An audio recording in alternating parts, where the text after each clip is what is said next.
ഇരിക്കെ. സാരംഗ് ഇനിമേലിൽ ഞങ്ങളുടെ സാമ്രാജ്യമാണ്. എല്ലാ സാരംഗുകാരും സാരംഗിനെ സ്നേഹിക്കുന്നവരും ഞങ്ങളുടെ സഹോദരീ സഹോദരന്മാരാണ്. ഞങ്ങൾ ഞങ്ങളുടെ സാരംഗിനെ സ്നേഹിക്കുന്നു. ഞങ്ങളെക്കാൾ പ്രായമുള്ള ഡോബി ചേച്ചിയെയും വീരുചേട്ടനെയും ഞങ്ങൾ സ്നേഹിക്കുകയും ബഹുമാനിക്കുകയും ചെയ്യും. എല്ലാവരോടും ഞങ്ങൾ മാന്യമായി മാത്രമേ പെരുമാറുള്ളൂ.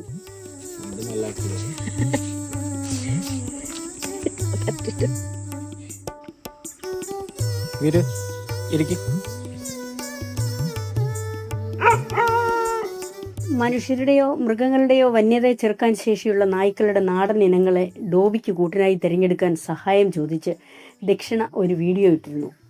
പ്രിയപ്പെട്ടവരുടെ അഭിപ്രായങ്ങളും നിർദ്ദേശങ്ങളും ധാരാളം കിട്ടി. അതിൽ കൂടുതൽ പേരും നിർദ്ദേശിച്ചത് രാജപാളയം, മുധോൾ ഹൗണ്ട്, ചിപ്പിപ്പാറ, കന്നി, കോമ്പൈ എന്നീ ഇനങ്ങളെയാണ്. ബുദ്ധിശക്തിയിൽ, കാഴ്ചശക്തിയിൽ, കേൾവിശക്തിയിൽ, ഓട്ടത്തിൽ ഒക്കെ ബഹുകേമന്മാരായ ഈ ഇനങ്ങളെയാണ്. ഞങ്ങൾ അന്വേഷണം തുടങ്ങി. എന്നാൽ അതിൽ 3 ഇനങ്ങളെ ഒത്തുകിട്ടിയത് ഇപ്പോഴാണ്. ആ വിശേഷങ്ങൾ ഇതാ സാരംഗിൻ്റെ എല്ലാ സ്നേഹിതർക്കുമായി ഇവിടെ പങ്കുവയ്ക്കുന്നു.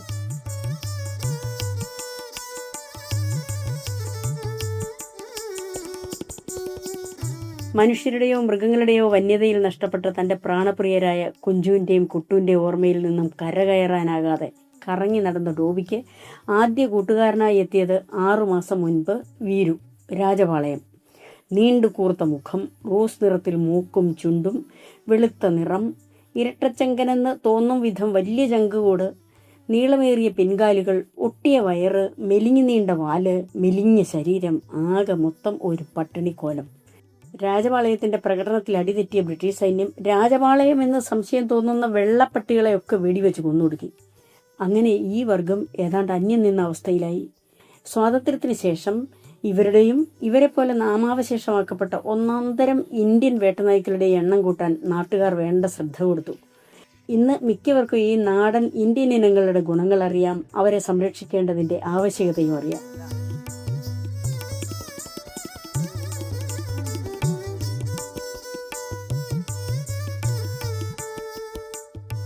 നമ്മുടെ ഡോബിക്ക് ആ രാജപാളയമാണ് ഇപ്പോൾ കൂട്ട്. മുതുകിനെന്തോ പരുക്ക് പറ്റിയ നിലയിലാണ് വീരു സാരംഗിലെത്തിയത്. അഗളി മൃഗാശുപത്രിയിലെ ബിനു അട്ടപ്പാടിയുടെ വിദഗ്ധ നോട്ടത്തിൽ അത് ജന്മനാ ഉള്ള തകരാറല്ലെന്നും ചികിത്സിച്ച് മാറ്റാൻ കഴിയുമെന്നും അറിഞ്ഞു. അങ്ങനെ ചികിത്സകളിലൂടെ, ഡോബിയുമായുള്ള ഉല്ലാസയാത്രകളിലൂടെ, വ്യായാമം, നല്ല ആഹാരം എന്നിവയിലൂടെയൊക്കെ വീരു വീരനായി മാറിക്കൊണ്ടിരിക്കുന്നു. പുതിയ കളിക്കൂട്ടുകാരനെ ഡോബി കൊണ്ടു നടന്ന് സാരംഗിൻ്റെ മുക്കും മൂലയും പരിചയപ്പെടുത്തി കൊടുത്തുകൊണ്ടിരിക്കുന്നു. ഇപ്പോഴാണ് മറ്റു 2 വിദഗ്ധ ഇനം വേട്ടക്കാർ കൂടി എത്തിയത്, ചിപ്പിപ്പാറയും കന്നിയും. രാജപാളയത്തെപ്പോലെ രാജപാരമ്പര്യം ചോരയിൽ പേർന്ന തമിഴ്നാടന്മാർ. ശരീരം കൊണ്ട് രാജപാളയത്തെപ്പോലെ തന്നെ അന്തരീക്ഷത്തിൽ നിന്നും മണം പിടിച്ച് രാജപാളയത്തെപ്പോലെയും 270 ഡിഗ്രി കാഴ്ച എന്ന അസാധാരണ കാഴ്ചയിലൂടെയും ഇരയെ പിന്തുടർന്ന് പിടികൂടാനുള്ള കഴിവ് ഈ 2 ഇനങ്ങൾക്കുമുണ്ട്, കന്നിക്കും ചിപ്പിപ്പാറയ്ക്കും.